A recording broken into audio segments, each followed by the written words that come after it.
Hello everyone, welcome to my channel 10 minute study. So last video मैंने आपको एक question दिया था मेंस के regarding, that is 10 marks and 200 words में लिखने के लिए। अगर आप सबने लिखा है तो बहुत अच्छी बात है, और नहीं लिखा तो कोई बात नहीं, एक मॉडल आंसर प्रोवाइड कर रहा हूँ आपको मैं, और इसे देख के आप अपना करेक्शन कर सकते हैं।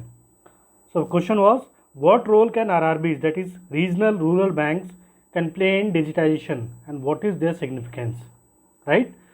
सो पहली बात, क्वेश्चन को स्टार्ट करने से पहले आप जानें कि रीजनल रूरल बैंक्स है कैसे और बना कैसे।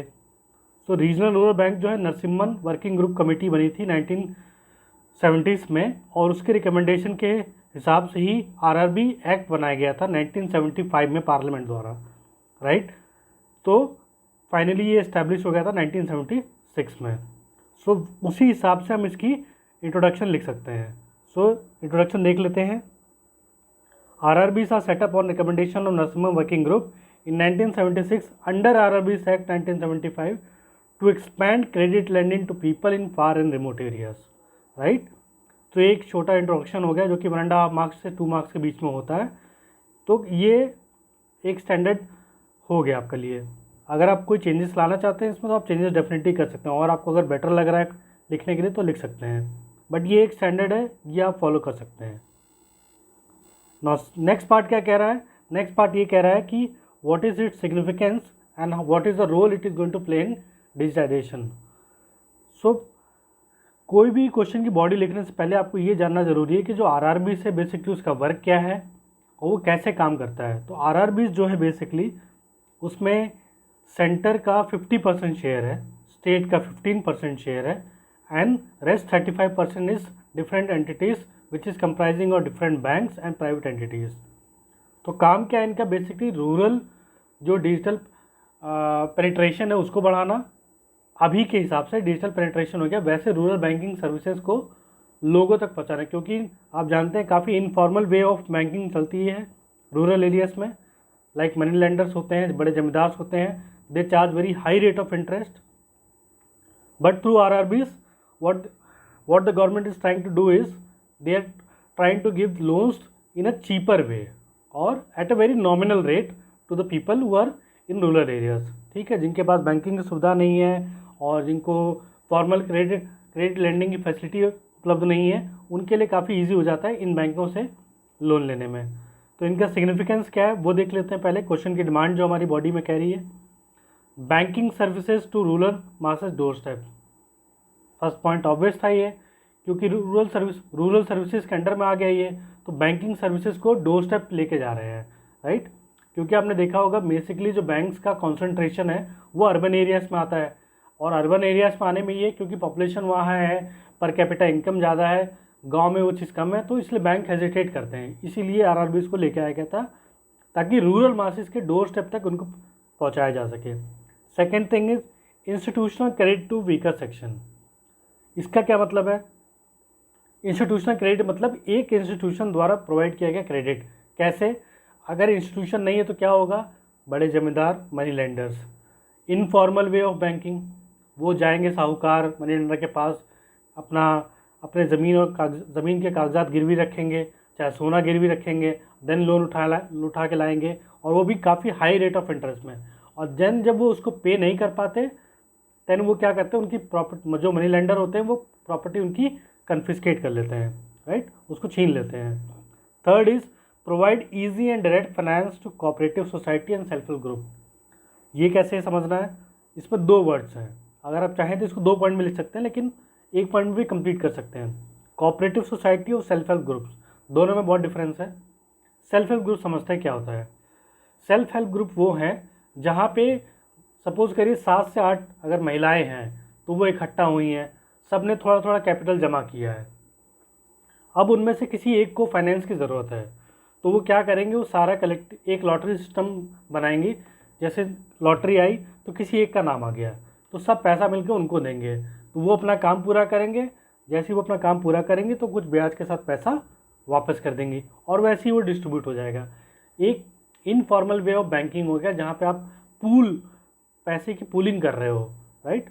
जैसे आजकल फंड रेजिंग होती है कि आप फंड रेज कर रहे हो किसी कॉज के लिए, तो वैसे यहाँ भी पैसों की पूलिंग हो रही है। तो ये हो गया सेल्फ हेल्प ग्रुप्स।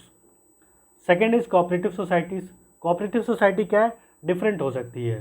जैसे अमूल क्या है, आनंद मिल्क यूनियन लिमिटेड, ये कोऑपरेटिव सोसाइटी है जिसमें डिफरेंट फार्मर्स मिलके उन्होंने एक कंपनी को खड़ा किया और अपना दूध बेचते हैं, एंड देन जो प्रॉफिट आता है उससे वो लेते हैं, राइट।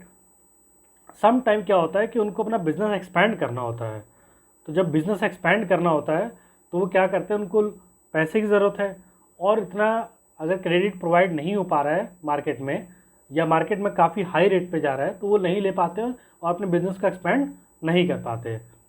तो क्या होता है, ऐसी और भी काफ़ी एग्जांपल देख सकते हैं, जैसे लखनऊ में नमस्ते इंडिया करके है, या ज्ञान डेयरी तो नहीं होगा लेकिन नमस्ते इंडिया है, और आनंद मिल करके है। तो ये डिफरेंट जो मिल्क कोऑपरेटिव्स हैं उनका है। ऐसी डिफरेंट कोऑपरेटिव्स डिफरेंट सेक्टर्स में हो सकता है, फूड के सेक्टर में हो सकता है जहाँ पे फाइनेंस की ज़रूरत होती है, तो ये आरआरबीस उनको हेल्प करेंगी, राइट। नाउ मिलकर देखते हैं रोल इन डिजिटाइजेशन। अब डिजिटाइजेशन में रोल क्या हो सकता है, since they have rural connect, rural digitization density can increase. अब देखिए अर्बन डिजिटाइजेशन डेंसिटी क्या होता है, जहाँ पे अर्बन पॉपुलेशन ज़्यादा कॉन्सेंट्रेटेड है, नेट ज़्यादा यूज़ कर रहे हैं, मोबाइल यूजर्स ज़्यादा है, कनेक्टिविटी अच्छी है, सुविधाएं हैं, तो वो कनेक्ट कर पा रहे हैं। लेकिन रूरल एरियाज़ में क्या है, ये चीज़ पॉसिबल नहीं है। सो रूरल एरियाज़ में करने के लिए क्या करना पड़ेगा, जैसे बैंकिंग सर्विसेज का पहुंचना बहुत ज़रूरी है। आप मोबाइल आपके पास एंड्रॉयड फ़ोन है, आप अपने बैंक अकाउंट खुलवाइए, बैंक को अकाउंट से लिंक करवाइए, यूपीआई आईडी बनेगा। आप जितना ज़्यादा ट्रांजैक्शन करेंगे, आपके ट्रांजैक्शन के बेसिस पे आपको लोन मिल सकता है। तो ये क्या होगा, डिजिटाइजेशन डेंसिटी बढ़ाई जा रही है, राइट। तो ये आरआरबीज हेल्प कर सकती हैं इसमें। सेकेंड थिंग क्या है, weaker section will be able to learn digital techniques and financial inclusion will increase, right. जब एक बार अगर आपने जो डिजिटल टेक्निक्स होती हैं, digital techniques in the sense, लोग इंस्टाग्राम यूज़ कर रहे हैं, लोग आज इंस्टाग्राम के माध्यम से, फेसबुक के माध्यम से या यूट्यूब के माध्यम से पैसे कमा रहे हैं, तो ये डिजिटल वर्ल्ड में घुसे हैं, राइट।